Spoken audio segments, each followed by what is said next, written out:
Hello there guys, it's CoolFox over here, and today I'm bringing an unboxing and review of the Gokoo smartwatch. So starting off with the unboxing, on the front you have a picture of the smartwatch itself. On the side you will find some features that this has. So obviously it does have a heart rate sensor, a pedometer to calculate your steps, a sleep monitor, as well as a calories burned meter. And on the other side you will find some other stuff, such as the message push notifications that you will get, call alerts as well. So on the back you will get the other specifications, such as where the charging port is. Obviously you will see the LCD here on the front. You also have the touch area, since this is not a fully touchable smartwatch, and you can also see the sensor on the back. So you can also see that it has the Nordic 52832 sensor, which is pretty common on these cheap smartwatches, and obviously if it was a more high-end smartwatch they would probably be using a Snapdragon chipset. Apart from that, you can see that it has a 230 mAh battery, which is quite common as well on these smartwatches, and that lasts for around 3 to 5 days maximum, depending on how much you use it and turn it on. And it also says that it is waterproof, although I doubt that, since this is obviously a cheaper smartwatch and I wouldn't really trust it next to water. And apart from that, you have a few warnings because of the battery inside. So opening it up, on the top you'll find the smartwatch itself, and underneath you will find the charging cable as well as the manual. So taking a quick look at the manual, you can see that this is quite a big manual, and this is because it has many different languages inside. But the most important thing inside of here is the application name, which is H-band and is pretty commonly used with these cheap smartwatches. And apart from that, you get a bit more information on the heart rate sensor and all of the other features that it has bundled inside. Then you will also find the charging cable, which is proprietary, as you can see, and it does work with magnets, so it will connect to the smartwatch via magnets. Now this does look like a pretty strong magnet, but do not be fooled, as this does get disconnected quite a lot if it hits something else. And for the last item, of course, there is the smartwatch. So once you take off the screen protector and the plastic from the bands, you can see that this right here is a piece of metal, and it actually feels pretty sturdy in the hands. But the sad part is that this whole smartwatch body is actually made out of plastic, and even this part is made of plastic. This right here is the charging connection point, and as you can see, it is first of all very weak and will not go on it by itself. So as you can see, if you put it next to it, it will connect, but you can easily tell that this gets very loose pretty easily, and therefore the connector is quite a bit finicky in that sense. Okay, so I tried to move the clasp since it does not actually fit my hand properly, but there is literally no way to move this, and even checking the manual there is nothing on how to move the clasp itself. As you can see, first of all it stays really loose, and apart from that it's very loose from my hand itself, and there is literally no way to move it. And if you have any input on this, I would really appreciate it. If you angle it just right, you will be able to see the LCD screen underneath. It is just a box inside of some plastic borders, so obviously that is a bit of a letdown as well, but nonetheless it will still work just as expected.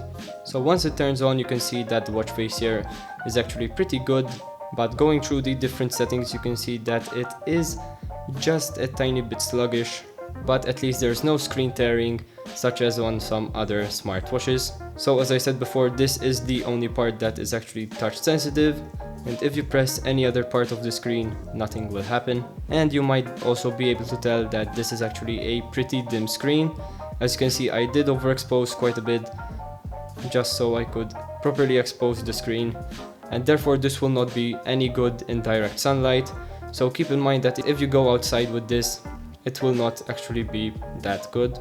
So going into the sports setting here, you can see that it will give you a readout of how long you have been doing sports for, how many calories you have burned, a step meter, and also the heart rate that it finds.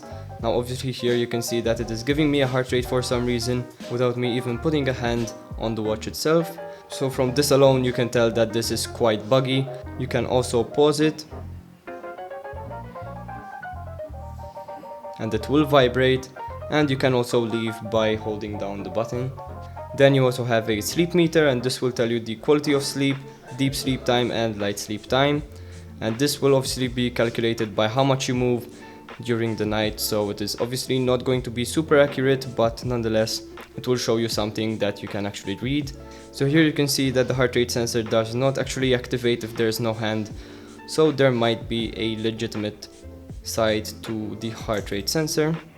In fact, if it does detect a heart rate, it will stay on and it will read out something that you can actually see. Now obviously I do not think this is very accurate, as it sometimes goes over 100 BPM, which is a lot, and therefore I would not really rely on this that much. Then there is also a blood pressure sensor, which again is not going to be very accurate, but nonetheless you have something that you can read, and if you see that it is concerning, you might want to consult someone that has better equipment. And here is a setting to turn it off. So the application is called H-band, and this is pretty much used by a lot of cheap smartwatches, and you can see that it does have a 3-star rating, which isn't the best, but nonetheless it shows you the quality of these smartwatches as well as the app. It has a very simple procedure. If you want, you can also log into an account to track all of your data and save them to the cloud. Then you can also choose the skin color, so it detects it as best as it can, and this is basically the interface of the application itself. So for some reason it does need location to be turned on to connect to your watch, but nonetheless once it is on, you can see that it will find the watch without any problems. V11 is basically my other watch, so there's nothing to worry about there. But once you press on Q9, you can see that it will prompt you again if you want to log in with an account, and here you can see that everything will be tracked, and obviously if you have not been connected to your phone, it will try to read the data that has been saved on the watch itself. So here, as you can see, there are the same settings as you will find on the watch itself. So basically you have a sports section, a sleep section, heart rate section, blood pressure section, and then you can also go into running mode, where it will track the GPS movement this month, and obviously it will give you a calculation of how well you did in your running exercises. Then you can also change the stuff that you put in while setting up the account.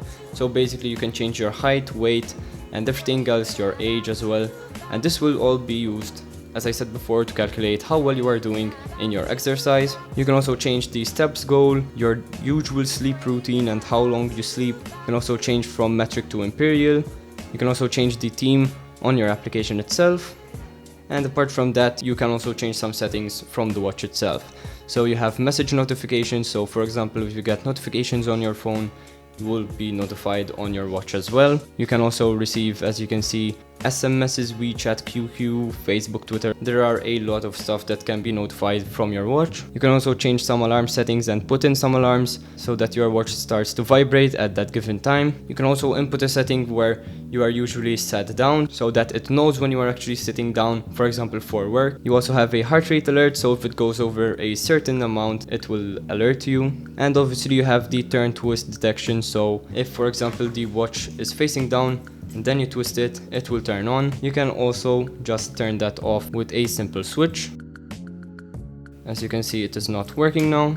Apart from that, you have some other stuff here. For example, take photo, where if you go onto the app itself and press on take photo and allow it, you can see that here, if you press the watch, you can take the photo without any problems. So if you are far away from the phone, this is a very good feature to have. You also have brightness adjustment for the watch itself, and then you have some other stuff such as countdown timer, where you can display it on the interface. And there you can see that if you start the countdown and the time is up, it will start to vibrate and show you that the countdown has finished. Obviously once it finishes, it will be removed from the watch's interface.